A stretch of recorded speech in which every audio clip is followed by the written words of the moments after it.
السلام عليكم ورحمة الله وبركاته. شلونكم أحبة المتابعين؟ إن شاء الله تكونون بخير يا رب. اليوم راح نسوي لكم الكنافة بالجبن، طبعا بطريقة جدا سهلة وطعم جدا طيب. المكونات جدا بسيطة. عندي هاي شعرية الكنافة الناعمة، هذه اللي يشتغلونها أهل المعامل.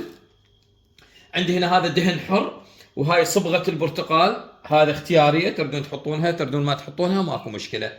وعندي هنا هذا جبن موزاريلا حلو مو مالح. وطبعا اكيد الشيرة راح نسويها انا وياكم. خليكم تابعيني انا، شوف الطريقة شلون سهلة. احبة المتابعين، هاي الشعرية شوفوا لازم افككها بهذا الشكل حتى نقدر نوزعها بالصينية بشكل متساوي. هذا الشكل.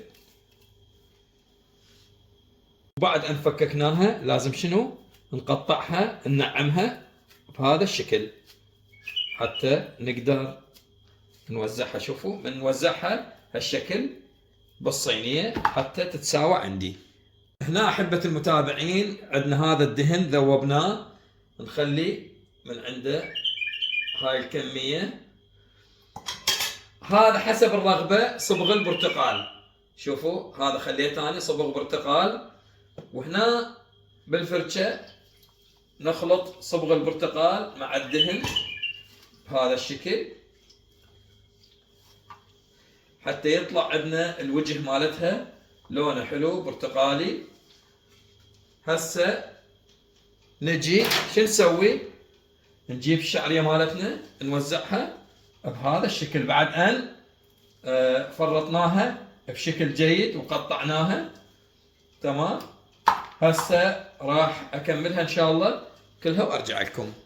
هنا احبتي بعد ان وزعناها بشكل متساوي، هسه شو نسوي؟ نجيب هذا كيس نايلون بهذا الشكل. تمام. عندي هنا هذا قدر فارغ، اضغط بهذا الشكل.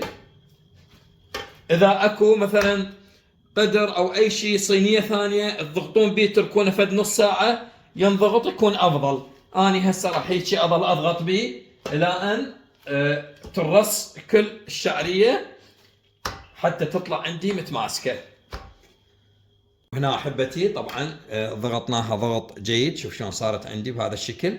هنا خلينا كوبين سكر وكوب ماء. هسه راح نخليه على الطباخ، وهذا راح ندخله للفرن حتى يجهزن، وان شاء الله راح تشوفون تكملة الطريقة.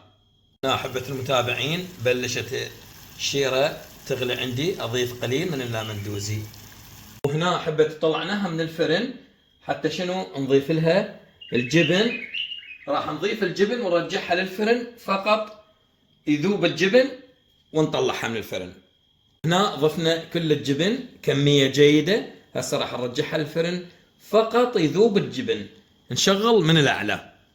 وهنا احبتي الجبن كله ذاب. هسه راح نقلبها بصينية ثانية ونضيف لها الشيرة. هنا احبتي قلبناها بهذا الشكل.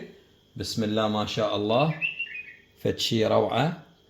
الشيرة حارة والكنافة حارة.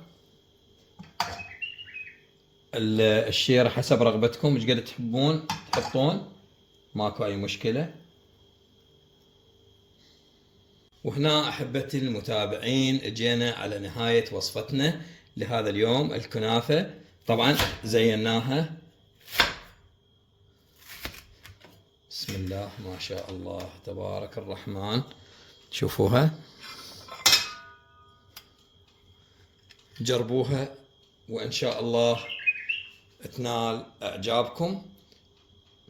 واي شخص يدخل على قناتي ويشوف هذا الفيديو او اي فيديو ثاني بالقناة لا ينسى يشترك ويفعل الجرس، واهم شيء لا تنسونا من الدعاء. انا اخوكم عبد الله العنزي، ومع الف سلامة.